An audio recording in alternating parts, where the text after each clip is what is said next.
जादुई तोता। एक छोटे से गांव में एक गरीब परिवार रहता था। उस परिवार में रामू और उसकी बीवी सीता उसके बेटे चिंटू के साथ रहते थे। उसी गांव में एक तोता भी रहता था। उसका नाम था रघु। वो किस्मत का धनी था। जहां भी जाता वहां किसी भी चीज की कमी नहीं पड़ती थी। एक दिन रघु उड़ते उड़ते उस गरीब परिवार के घर गया। रघु सोचता है, अरे वाह, लगता है यहाँ आज बहुत अच्छा खाना मिलेगा। मैं पेट भर के खाऊंगा। वो एक कटोरी में रखे अमरूद देखता है। अरे वाह, अमरूद, मुझे तो ये बहुत पसंद है। मैं तो इसे पेट भर के खाऊंगा। रघु तोता अमरूद खाने ही लगता है। तभी सीता रघु को अमरूद खाते देखती है तो गुस्सा हो जाती है और उसे वहां से भगा देती है। भाग यहाँ से, न जाने कहां से आ जाते हैं। मैं तो परेशान हो गई हूं इनसे। सीता के भगाने के बाद रघु चुपचाप से एक कोने में रहता है। धीरे धीरे उस परिवार की बरकत होने लगती है।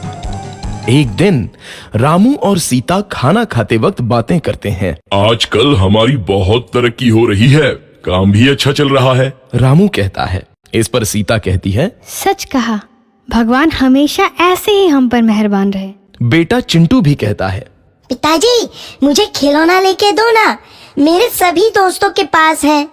रामू कहता है, ठीक है, जरूर लाऊंगा। सीता कहती है, कितने खुश है सब, मेरे परिवार को किसी की नजर ना लगे। एक तरफ ऐसी बातें होती हैं तो दूसरी तरफ रसोई में रघु तोता भी अमरूद खाते रहता है। मजा आया, अमरूद खाया, मजा आया, अमरूद खाया, मजा आया। तभी सीता रसोई में आती है और रघु तोते को अमरूद खाते देख बहुत गुस्सा होती है। सीता रघु को बाहर निकालने के लिए पिंजरे में अमरूद रखती है। रघु जब अमरूद खाने लगता है तो पिंजरे का दरवाजा बंद हो जाता है और वो उसमें फंस जाता है।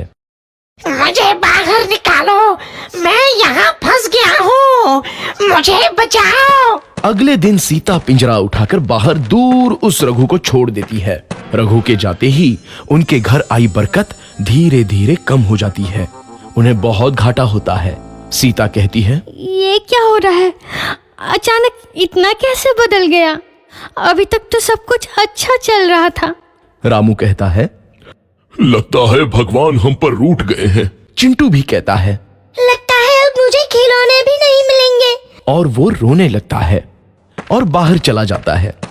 कुछ दिन बाद रघु तोता फिर से उस घर में आता है। वापस आया, मैं वापस आया, अब मैं जमकर अमरूद खाऊंगा। रघु सीधा रसोई घर में चला जाता है और अमरूद खाने लगता है। कुछ देर बाद सीता रसोई में आती है और रघु को देख कहती है, एक तो घर में पहले से इतनी दिक्कत चल रही है और ऊपर से ये तोता मुझे और परेशान कर रहा है। सीता रघु को वहां से भगा देती है। रघु उड़कर किसी कोने में छुप जाता है। कुछ दिन बाद धीरे धीरे उस घर की बरकत वापस आने लगती है। काम भी अच्छे से चलने लगता है। एक रात जब रघु तोता अमरूद खाने जाता है तो पिंजरे में फंस जाता है। ये लोग आखिर चाहते क्या हैं? एक तोते को शांति से अमरूद खाने क्यों नहीं देते? मैं कौन सा चोरी कर रहा हूँ? बस अमरूद ही तो खा रहा हूँ।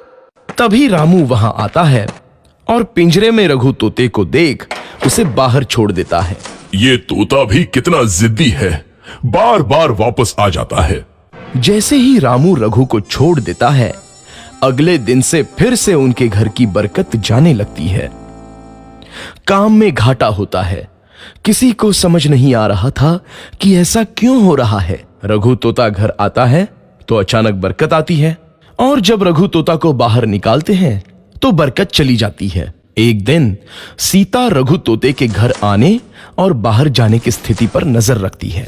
ये तोता जब भी घर आता है तो घर में बरकत आती है और जैसे ही ये घर से बाहर जाता है तो उसी के साथ बरकत भी चली जाती है।